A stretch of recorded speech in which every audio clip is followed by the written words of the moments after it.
what would your advice be to them to build a habit? What's the point of longevity if it's only one-sided? Why I'm giving you something as basic as vitamin C? Is it a couple and family approach?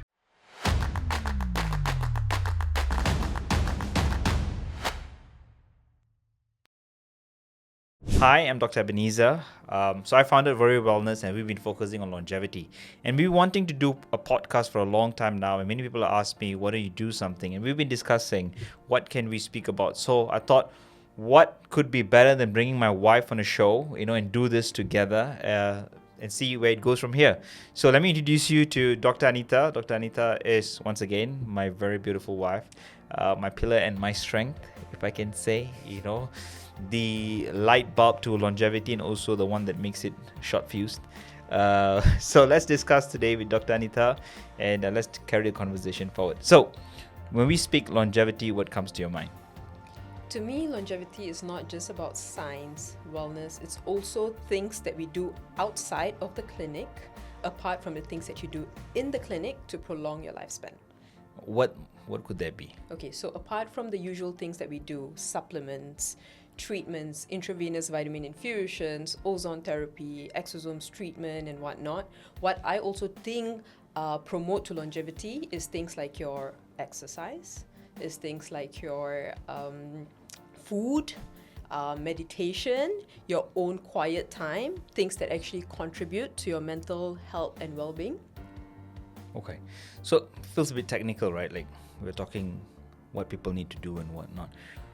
When we say longevity, there's two things, right, that comes to play. It's either it's health span or it's like, a lifespan. For me, I see people come to me and tell me like, I want to live longer. How does that work? What do you see in your practice? Well, in my practice, what I see is they want to boost their fitness levels. Okay. They want to prolong their lifespan. They want to age gracefully without problems like your joint pain. They want to age very nicely. Like aging is okay, but you want to age the right way without illnesses and without problems that can shorten your lifespan. Okay, but when you say aging the right way, can you age the right way? I mean, there's only one way, right? It's linear, right? You're just going to get older. Yeah, which is why I do not agree with terms like anti-aging treatments. Yeah, because there's no such thing as stopping aging process. But what you can do is just slow down. But isn't that what all aesthetic doctors do? Anti-aging treatments. No, we don't. And things We like don't do that. anti-aging treatments. I personally do not say that these are all anti-aging treatments. Number one, botox. Number two, fillers. No. If you ask my patients, my clients, they will always tell you that I swear by aging gracefully. Like you cannot stop. Your clock is ticking on a daily basis. But as long as you're able to age gracefully, to just minimize some lines and wrinkles, to give your system the energy that it needs to perform your daily activities, like squat down and pick up a piece of paper or pick up the trash, something simple. Okay, so if you know me, if you're my friend, if in my close circle, I've always spoken about this, and let me give you a little, inside story. My wife Anita has a routine. Okay, she's clockwork.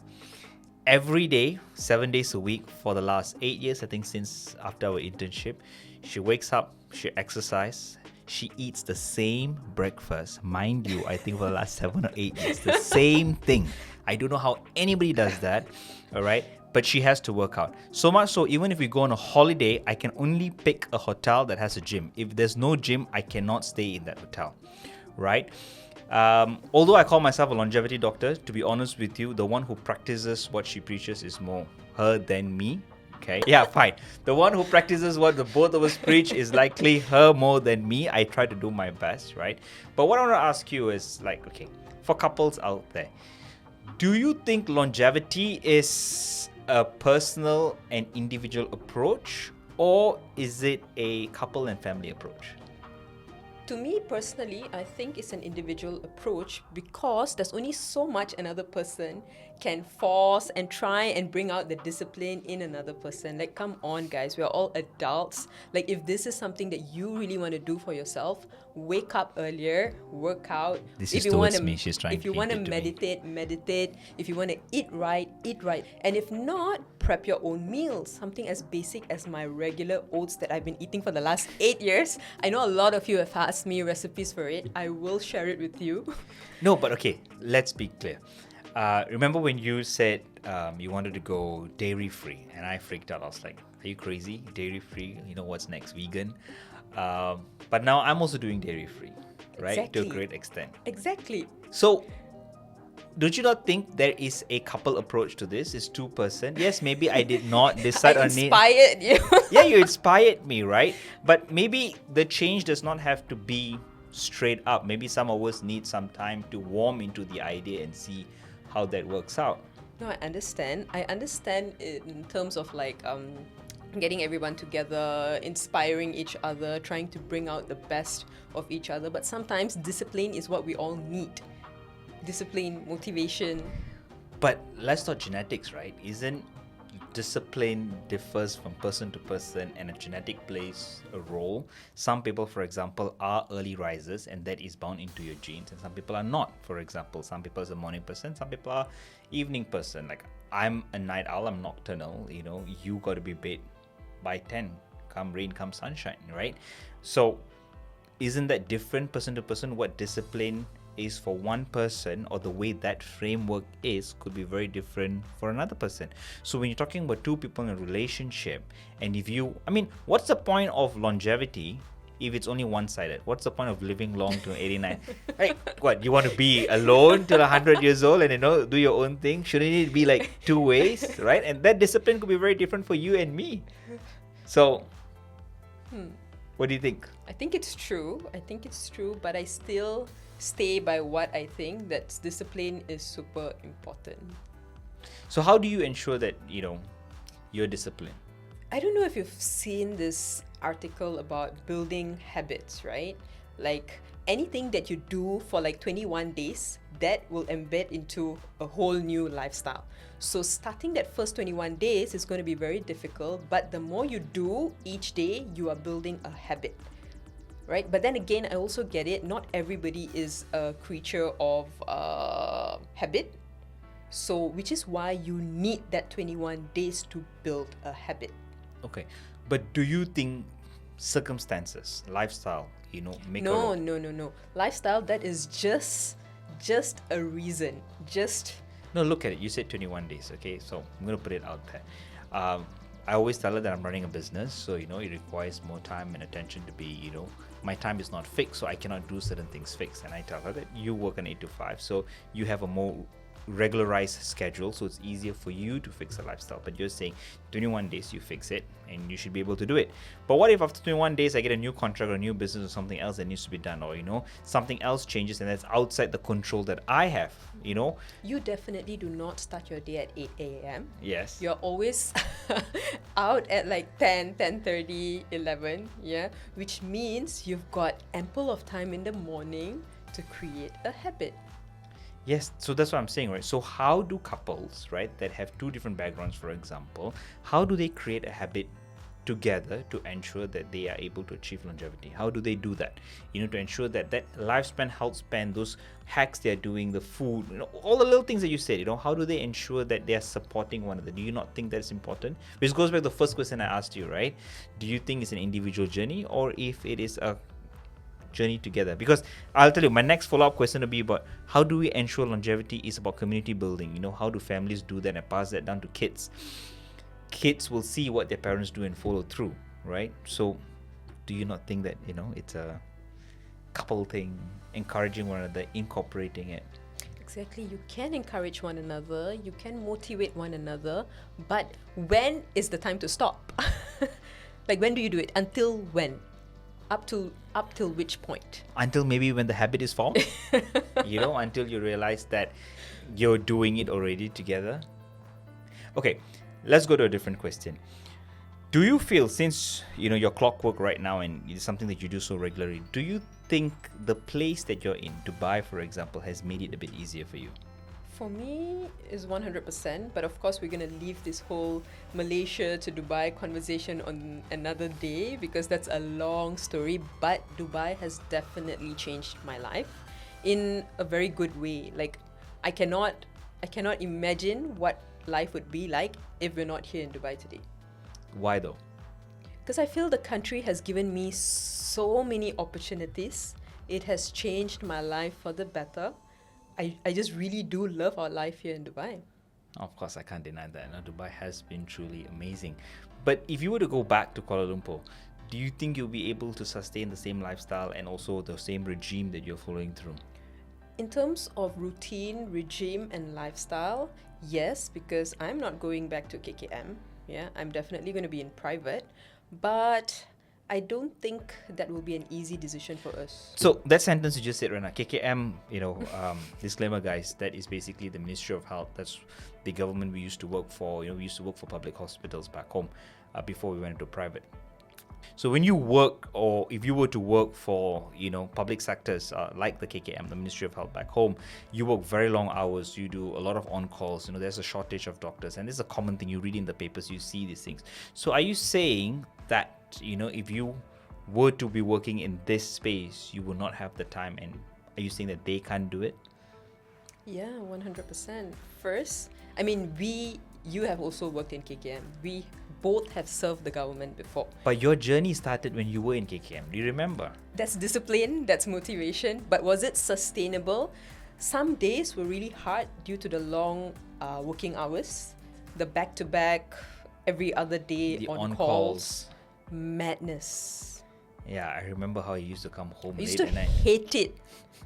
No, let's not get there. Okay, let's not have that conversation. That conversation is for a different topic altogether. But that was traumatic, guys. There's PTSD on another. We're not going there. Okay, so, so how do we practice what we preach, right? We're now talking about longevity. This is what we sell. This is our talk day in, day out.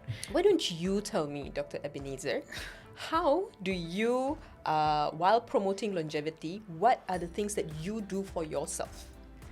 Well, first things first, I think I've followed your footsteps, right? Not completely. At least I try to hit the gym and exercise, 2 to 3 times a week. I don't have breakfast. I've been doing intermittent fasting regularly, so I've kept up to that. This is one of my biggest beliefs. Supplementation. I've never believed in supplements, if you know that about me. Why are you smiling? I have my supplements, right? The magnesium selenite, the pre and probiotics in the morning. These guys are watching. Don't give them wrong ideas that I don't do my supplements, And then eating right. Look at our food intake now. It's completely changed, right? You know what? We eat quite healthy, right? And we make it a point once a week. We go out there, we try different restaurants, and we make it an us thing, right? Yeah. And that's our cycle of longevity. So credit to me. Yeah. What? Yeah. Okay. So we are doing something. Yeah. Correct. But the question is that what I wanted to ask you, like you mentioned, like people who are working in these sectors where it's long hours is difficult, or they don't have the ability, or their circumstances are difficult for them to create a regime. What would your advice be to them to build a habit? And longevity, in the direction of longevity, how can they do that? How to build a habit. So, I'm not going to tell you that you need to work out or exercise like 1 hour a day. No.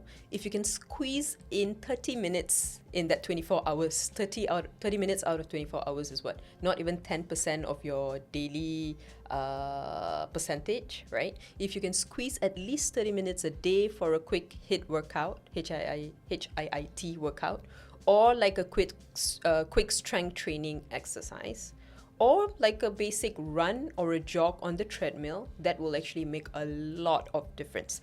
But you got to be consistent. The thing is, if you pick the same time of the day every day and you try and do it, it's easier to build a habit instead of one day in the morning, one day in the afternoon, one day in the evening. It's a bit hard for your body to get accustomed to it. So if let's say you feel, okay, waking up about 5:30 or 6 a.m. or even 6:30 a.m., quick You get ready, you go to the gym, or you work out at home. You can do all those home workouts, 30 minutes, and then you're done. Quick shower and you're out of the house. So that's the first thing you can do. Eating right is definitely a choice that we make. Even if you want to take out food, there are a lot of healthy options, whether in Dubai or anywhere else in the world. No, but think about it, right? In Dubai, yes, we have a lot of healthy options. Is there as many in Kuala Lumpur? Yes, Yeah? yeah. There's a lot of healthy options. Yeah. Okay. So you can order in whatever things that you want, or better yet, if you can prep your meals, quick grilled chicken, salmon, rice, anything you want, as long as it's low carb, high protein, high fiber, that's good. Okay. So, what do you think is the most important element for you in terms of achieving a good health span? Most important element. Yeah. So I think we mentioned a couple, right? Sleep, Yeah. movement, nutrition, Yeah. right? What do you think is this most important Sleep. for you? Sleep. Sleep. So that's your non-negotiable. No, my non-negotiables are my sleep and my workout. That's the two things that I cannot negotiate on. I need my beauty 8 hours of sleep. Max, I can push 7.5 hours, but nothing less than that. Or I'm not able to function the right way the next day. But do you think it's because of aging? No, it's no, it's not. It's definitely a routine, and I really think it's super important for us to sleep at least 7.5 hours to 8 hours. Your body really needs to rest. The brain really needs to rest. Your muscles need to recover. Yeah. Okay, so you started your journey in aesthetics, correct? And then you went into regenerative medicine, and now you're also in the frontier of longevity in all the different space. What do you think of the future of aesthetic medicine? Do you think people are still looking for, Botox, fillers, right? Because I think we do see a lot of people who come to us and say they don't want to do this. They want to age more gracefully and accept some of the lines and whatnot. What's your opinion in that? In my opinion, aesthetics, I have to agree that back then it was a huge field. But nowadays, since it's super saturated and the mindset, the whole wellness industry is evolving, I personally do not think aesthetic medicine is the same as the aesthetic medicine back then.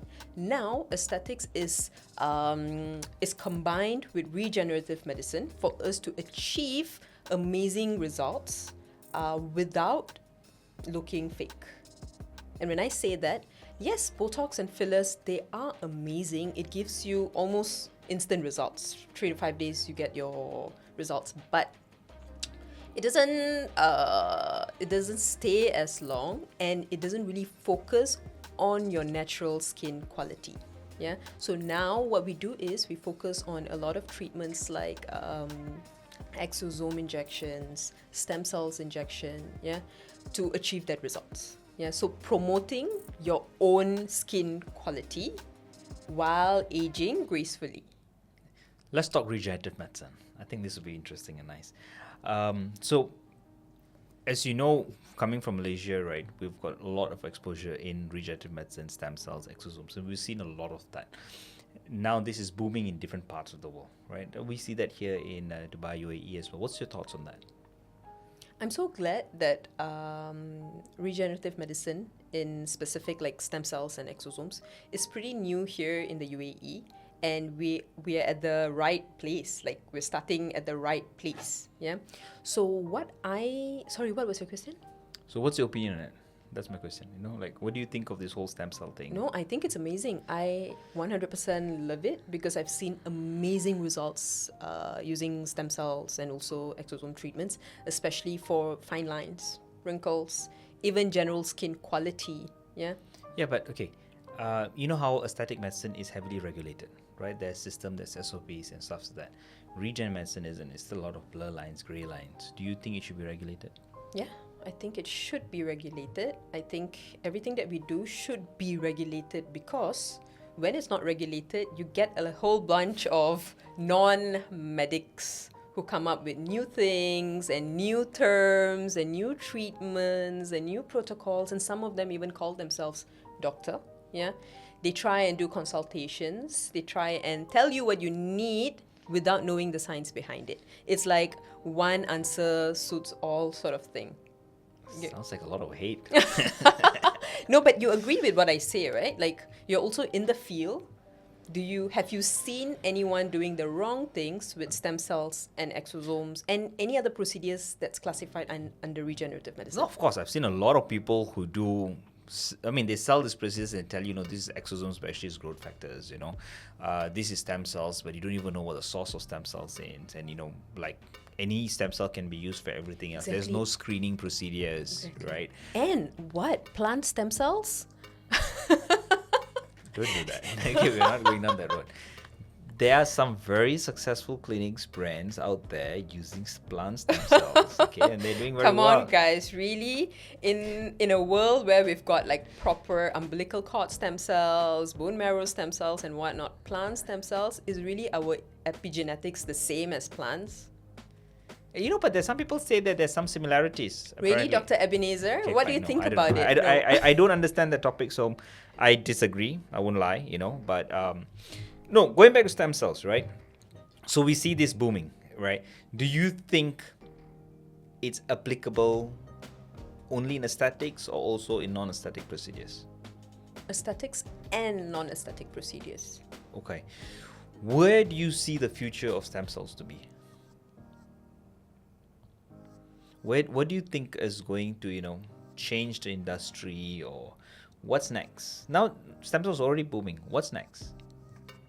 A lot of other things like your natural killer cells. I think that's the thing, right? A lot of people don't talk about NK cells, and NK cells is hardly conversed about. So NK cells is what you call your natural killer cells. It's a type of your white blood cell. We commonly use this treatment for cancer patients.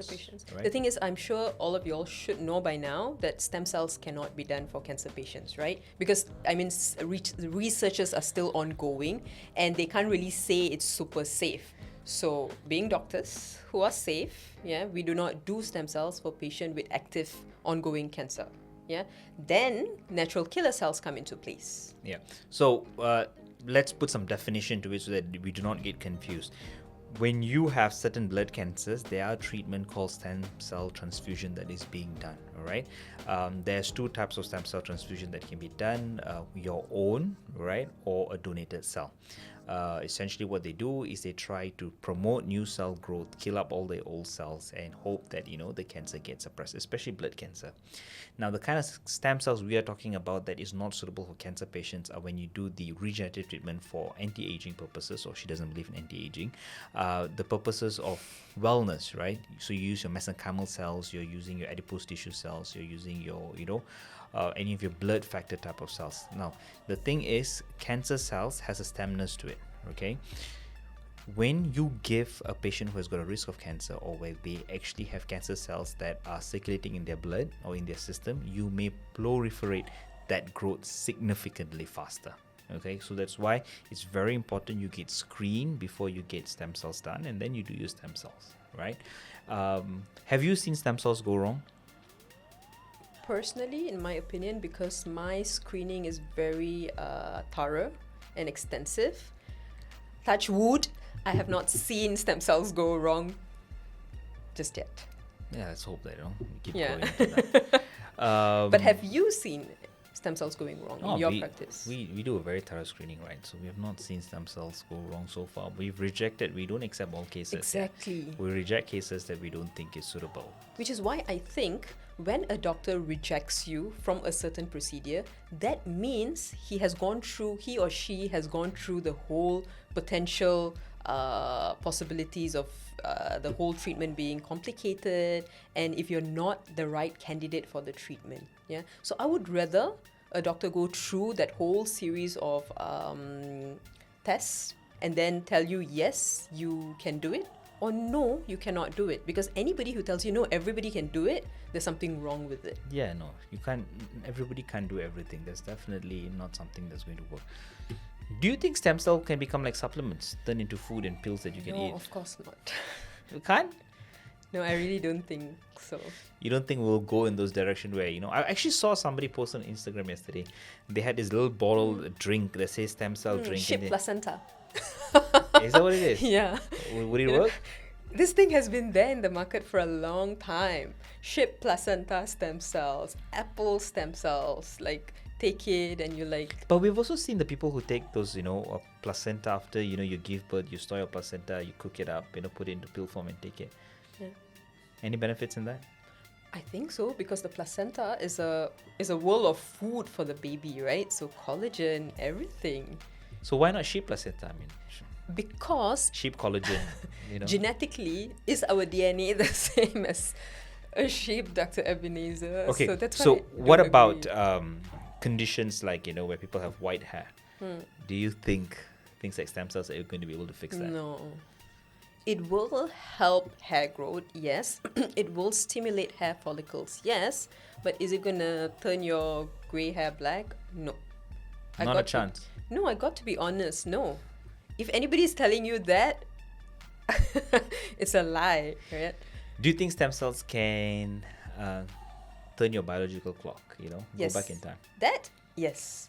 At least, I mean, if it minuses at least 5 years of your age and you're functioning like how you were functioning 5-6 years ago, that's good. But how does that matter though? Do you think that affects your organ? Do you think that, gives you better lifespan? Yes. The way you function, your energy levels, quality of life. So then it's not just a matter of numbers that you look at the report, right? It's also about how you feel and how you're functioning. It's very subjective. Yeah. So how do we measure that then? How do we ensure that? Okay, so why I'm asking all of this is because in the static world, you sell by before and afters. You look like A, you do a procedure, you look like B. That works, so you go to that doctor.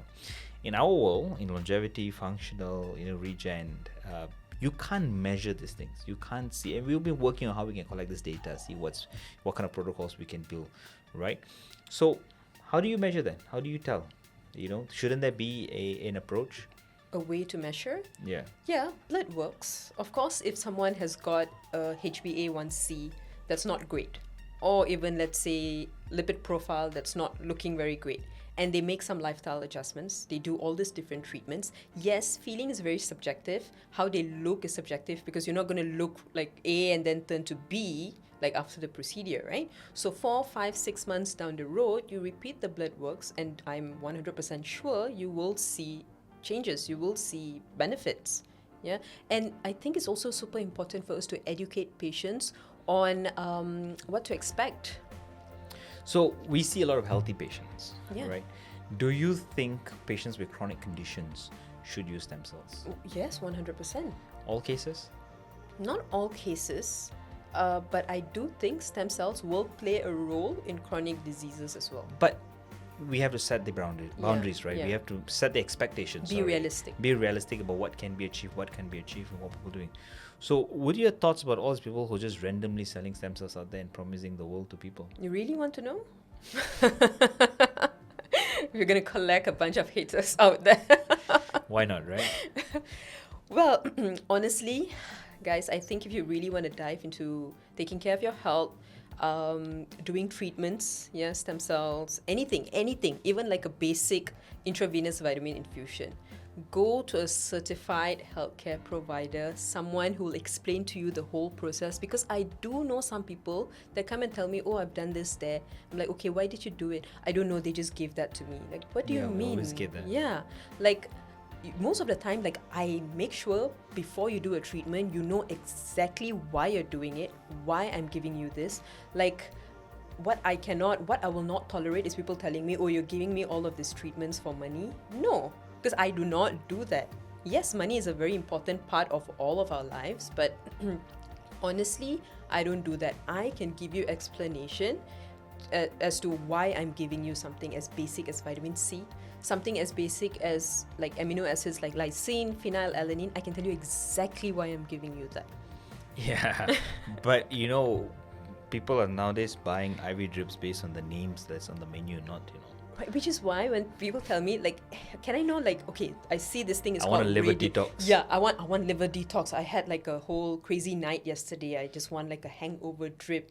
And then I tell them, look, I personally customize all of the treatments for our clients, right? Like for my clients, and you customize it for your clients as well.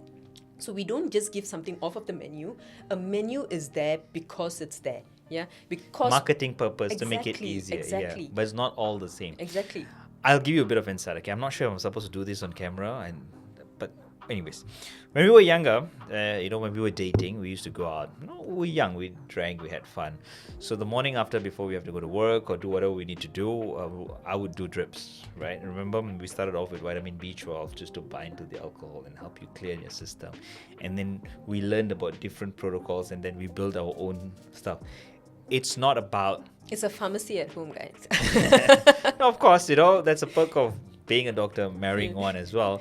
And like inserting lines for each other. But it's not just a brand name on a menu, right? You can't, what I wanted to say was you can't detox your liver. Yeah. You know cannot, that? No, you cannot detox your liver. What we do is we try to release the alcohol faster from your system by hydrating your system. Yeah. And the more fluids we give you, the more you pee. The more you pee, the more it comes out of your body. So that's the beef, right, with the aesthetic world. It's you guys who created all these different names that, misleads people, It started with anti-aging, right? Liver detox. What else is there? Skin whitening. Oh, don't get me started on the skin whitening. Yeah. Yeah. So that's how people end up dying from skin whitening. Exactly. So there's a lot of these terms that's being used for marketing purposes, right? And people have detrimental results because of it, right? And you have non-practitioners, so people do not clearly understand how to use it, and it goes down the road. So do you think something should change? Yeah, I think the regulations should change. I think they should be strict. They should actually monitor who's buying these medications, who's buying these supplements. Like I've seen or I've heard a whole bunch of non-medical practitioners that also go out there, Korea, China, Japan, just to name some of the names, right? Because there's a lot of amazing products from these places, but there are also a lot of non-registered products outside, yeah? For example, I've seen someone brought like a box, yeah, of glutathione with with sunblock in a vial that's supposed to be given as IV. How do you put sunblock in an IV medication to be given as an IV infusion? What is in it? But no, it's not labeled. You really don't know what's in it. Well, I don't understand. Sunblock, IV sunblock? What is IV sunblock? I don't know. Intravenous sunblock. Wow, right? Wow. So no skincare need. That would be perfect. Exactly. I'll open a clinic at the beach, right? And I'll IV sunblock. IV sunblock. Take an IV with me, and then you don't have to worry. And then you can do Yeah. IV suntan as well. But we all know that's ridiculous, because if something like that exists, then what are we doing? So, isn't this also the way problems happen in the medical industry, right? Regulatory bodies often, and we've seen this a lot of times, they look at one thing that goes wrong and then they put an entire ban. We've seen a lot of this happen, right?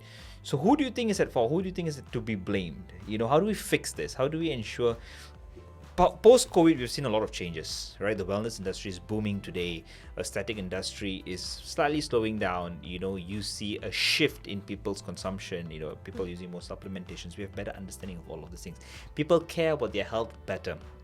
You see the changes happening in America. The conversations with FDA and all of that, right? But in the same context, you see, as this part of the world is booming, or this part of the industry is booming, the other side, right? People are also saying how they can consume this, or what the alternatives, or what is a cheaper product. NAD, for example, is too expensive for everybody. So people are looking at alternative options. Now you see sometimes some things that are so cheap, you don't even know where the label is from, right?